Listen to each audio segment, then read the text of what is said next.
Getir bir tane. Mahmut Korkmaz'ın vekaletini sana veriyorum. Alıyorum. Ben Mahmut Korkmaz'ın vekaletini sana veriyorum. Mahmut Korkmaz'ın vekaletini sana alıyorum. Aldım, kabul ettim.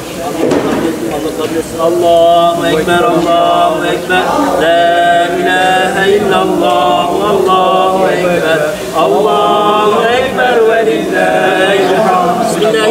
Sıla Korkmaz'ın vekaletini sana veriyorum. Aldım, kabul ettim. Sıla Korkmaz'ın vekaletini sana veriyorum. Aldım, kabul ettim. Sıla Korkmaz'ın vekaletini sana veriyorum. Aldım, kabul ettim ben de.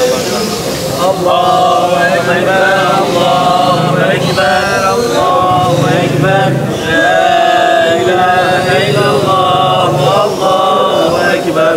Allahu Ekber ve lillahilhamd. Bismillahirrahmanirrahim. Hasan Kelemen'in vekaletini sana veriyorum. Hasan Kelemen'in vekaletini sana veriyorum. Hasan Kelemen'in vekaletini sana veriyorum. Allahu Ekber, Allahu Ekber, Allahu Ekber. La ilahe illallah, Allahu Ekber. Allahu Ekber ve lillahilhamd.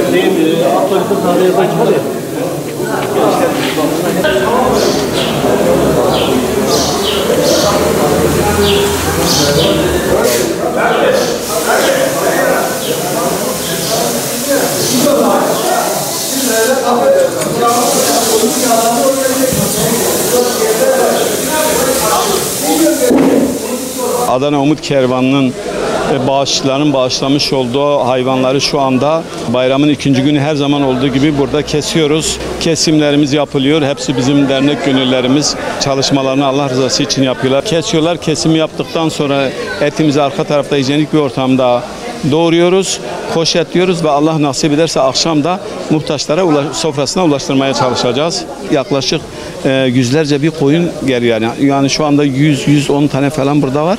Daha gelenler de olacak Allah nasip ederse. Bu açıdan bize bağışta bulunan herkese teşekkür ediyorum. Allah onlardan razı olsun. Bir nebze de olsa muhtaçların yüzünün güldürmesine vesile oldular. Bu arada özelde Adana'nın genelde tüm Türkiye'nin Kurban Bayramı'nı en içten dileklerimle kutluyorum. Hayırlara vesile olmasını, kazasız, belasız, sağlıklı, saatli bir bayram geçirmelerini Rabbimden niyaz ediyorum. Allah razı olsun. Teşekkür ediyorum.